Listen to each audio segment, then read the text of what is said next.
Good afternoon, everybody. This is Michael Ward. I'm a partner of FWO Chartered Accountants. I'd like to welcome you all this afternoon. Thank you for registering for this very topical subject about retirement planning. It's obviously a very hot topic currently because we've been overwhelmed with the number of clients that have logged on or registered for this session. So once again, thanks for coming along, and I hope we get something out of it for you. As part of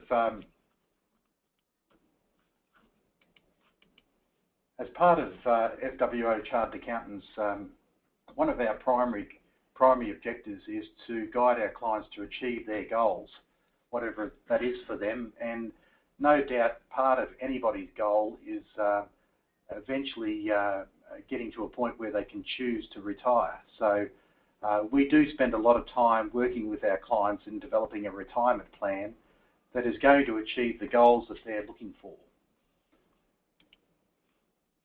It's true to say that someday all of us are going to retire from work or the business that we're in. It's just that how far away that will be is the question for most people. So a number of questions need to be asked and answered, like how far away will it be that you want to choose to retire or exit your business? What lifestyle would you want to have at that time? How much money will you need to support that lifestyle? Do you have enough, or will you have enough? These are all the sort of relevant questions in terms of developing a retirement plan. Why do we need to plan to retire? Well, there's some interesting statistics that are coming out. These are from the Australian Institute of Health and Wellbeing. Currently, the average Australian now spends in excess of 20 years in retirement. That's quite astonishing. And the average life expectancy is now 82 years of age, but more significantly, that is rising. It's predicted that over the next 40 years, the number of Australians over age 65 will triple to 30% of Australia's population. That's quite astounding. So that really brings home the reality that most of us could be a long time retired. So we need to really seriously think about how we're going to fund those retirement years. One thing that's become abundantly clear, even in the budget handed down this week, and the government's restrictions they're placing and the changes they're making on the age pension, and given overlaying on that the predicted numbers that the Australian Institute of Health and Wellbeing are predicting, it's pretty clear that we're going to have to fund our own retirement in the future. I don't think it's valid to sort of assume that the government's going to be able to stand in there and fund our retirement. And when you see the austerity measures that they've introduced, even in the budget of this week, that just brings that home clearer, that we're going to need to accumulate our own assets from now up until the retirement date that we choose. And those assets that we accumulate are going to have to be enough to fund the length of time we've got in retirement. So we really have to think about,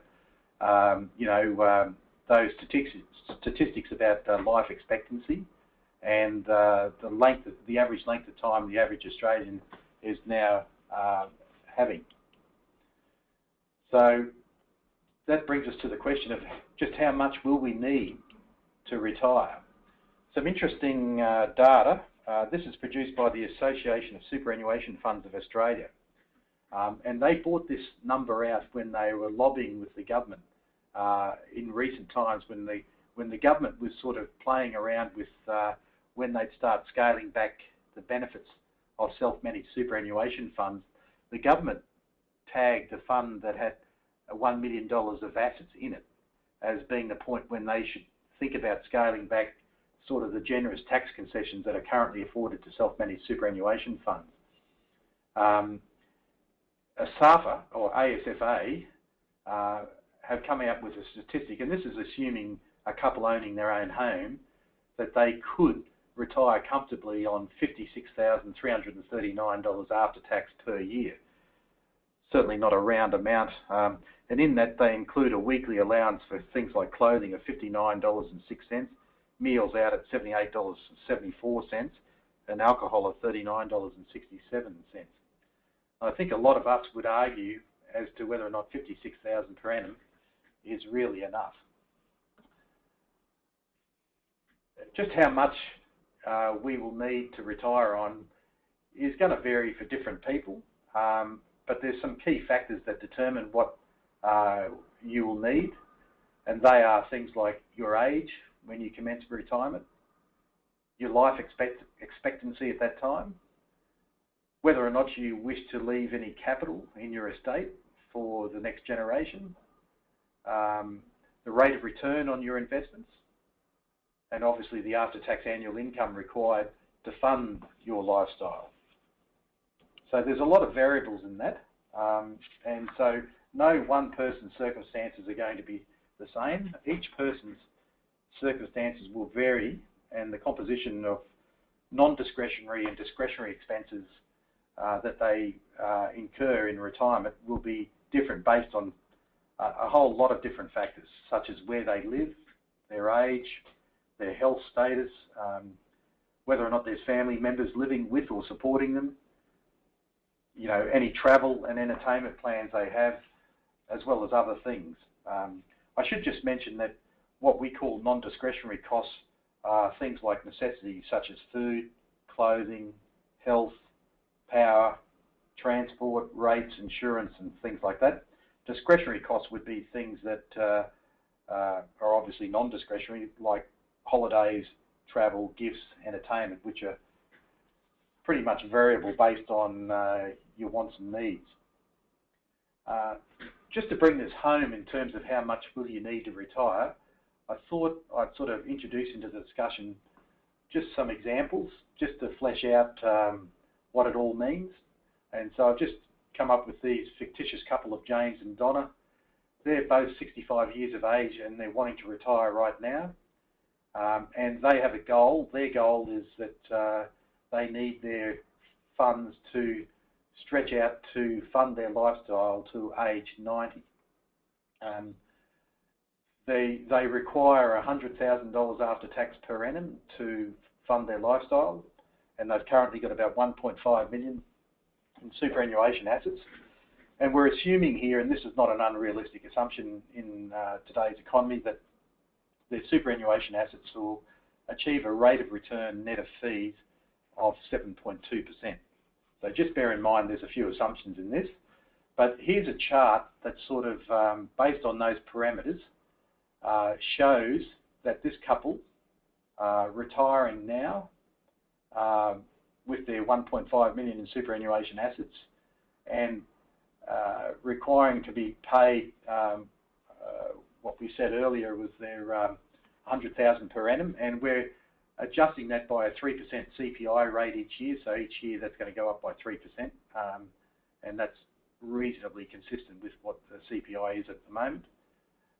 The idea there is you can see down the bottom those purple bars, vertical bars, that's reflecting the drawdown of that minimum amount of income they need each year. And you can see that from age 65 that their assets in superannuation are going to deplete and be exhausted around age 90. So in this scenario, with James and Donna retiring at age 65 and wanted to receive 100,000 per annum increased by 3% CPI each year from their superannuation to fund their lifestyle, that their superannuation assets are going to be exhausted by age 90. That's assuming this return on investments of about 7.2% per annum. So in this case, they've reached their goal. So that's not necessarily, that's a great story there. That's a great outcome. Obviously, there's a question if they live beyond the age of 90. So you know, and that's quite a possibility. So maybe there needs to be what that shows there in that sort of situation is that they would have needed more assets to fund extended life beyond those terms.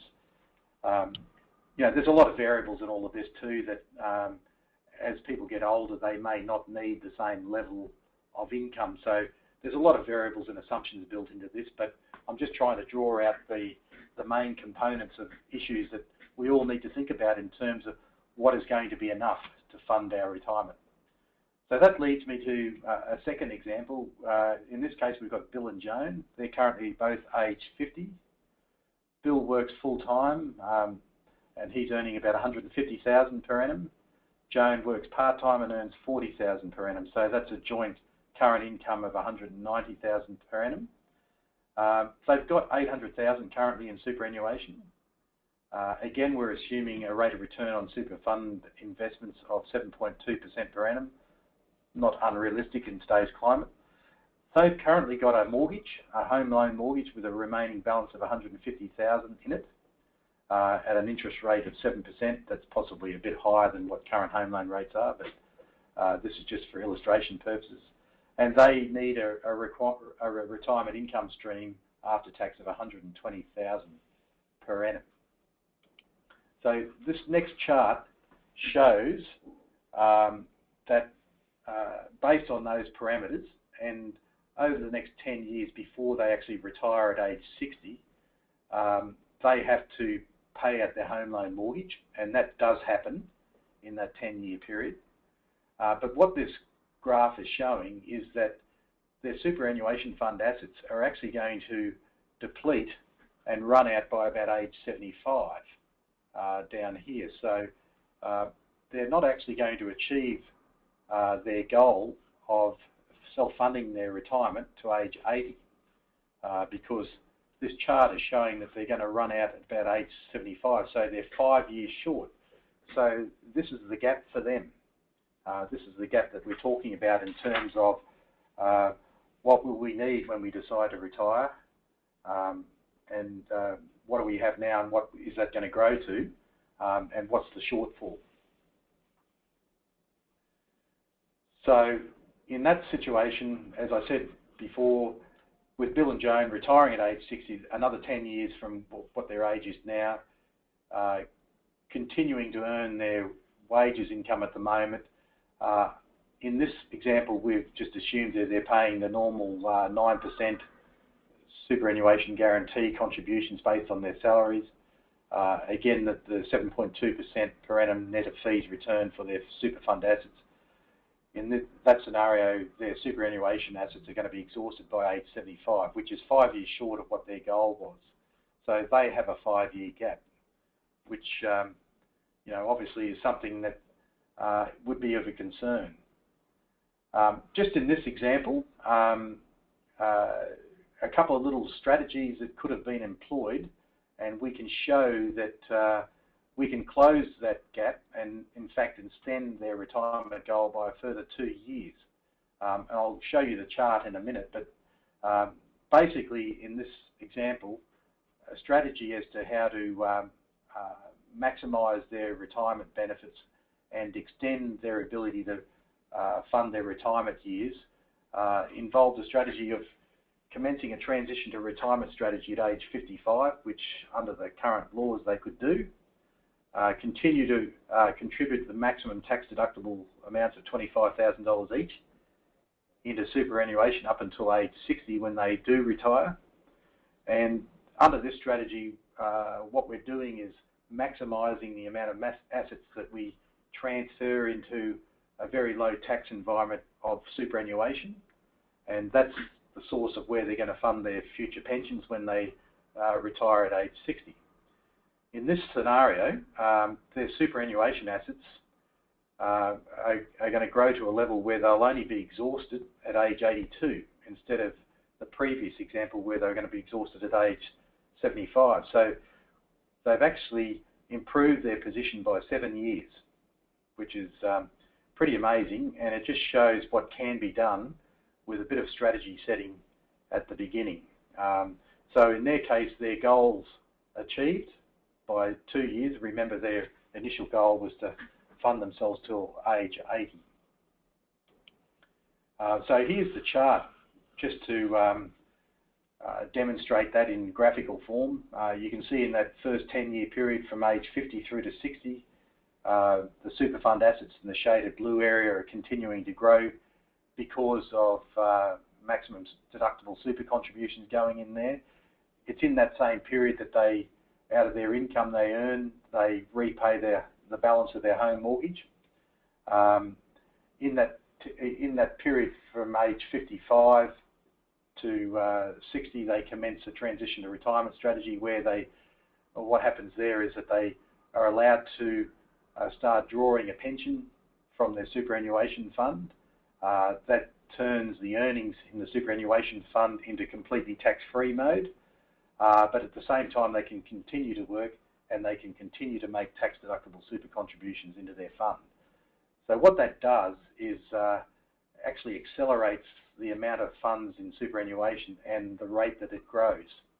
So we get a lot more money into their low taxed or zero taxed environment as superannuation at the time of age 60, and then that's able to fund their required income stream, which at age 60 has been CPI'd up to the equivalent of the $120,000 a year they wanted in today's dollars. So you can see graphically there that their funds would deplete by age 82. So that's a pretty significant jump. So I just wanted to talk to you about, or give you those two examples, just to sort of illustrate the importance of planning for retirement and understanding that given the sort of life expectancy and the growth or the lengthening of everybody's life expectancy, and the fact that average Australians are now retired for 20 years, and that's only going to increase, and the amount of people that will be in retirement years is going to grow to about 30% of Australia's population in the future. There is a real need for all of us to consider self-funding our own retirement.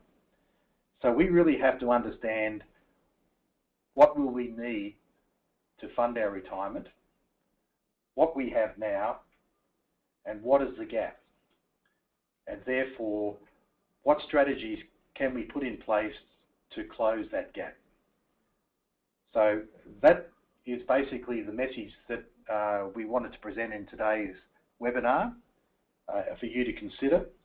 The offer I'd like to make today for all our clients that are participating in this webinar is to, for the first 15 only, if they email me today at michael@fwo.net.au, they'll receive our FWO gap assessment together with a one-on-one strategy meeting where I will meet with them for a cost of $500 plus GST. They can receive an FWO gap assessment and a one-on-one strategy meeting. So that's today only for the first 15 participants that email today, and it's the first 15 that get in first. That offer is extended to you today. So once again, I'd like to thank all of you for joining us today. I hope that short presentation sparks some questions in your mind in terms of what you need to consider in terms of minding the gap, as we say it, in terms of thinking about what you will need to fund your retirement, what you have now, and if there is a gap, what can we do about that between now and when we choose to retire. The final message I'd like to leave with everybody is it's never too late to start. And coming back to our very first goal in terms of what we do with helping our clients achieve their goals, whatever that is for them, part of that goal for everybody is one day they will want to choose to retire and to stop work. And so part of helping our clients achieve that goal is developing a retirement plan so that we can allow time for that retirement plan to be implemented and to achieve the goals that they're looking for in terms, and for today's topic, it's all about working out what they will need when they choose to retire to fund their expected life from that point on, and what do they have now. So recognising that if there is a gap, and for most people there will be, what are the strategies that we can put in place to close that gap? So finally, I'd like to once again thank you all for attending today's webinar and just bring you back to today's offer. It's an offer today only for the first 15 of the registrants for this webinar today. If the first 15 to email me at michael@fwo.net.au will receive an FWO gap assessment report together with a one-on-one strategy meeting with me for a cost of $500 plus GST. This offer is available exclusively to our FWO clients. So once again, thank you for joining me today. I hope that's given you some ideas to think about. It's certainly a topical issue at the moment, just reading through the budget measures that were enacted today, it's pretty clear to me, and I think to everyone, that we all need to start seriously thinking about providing for our own retirement. So it's never too late to start, and we're here to help you get to where you want to go. So once again, thanks for joining us today, I'd love to hear from you, and until next time, bye for now.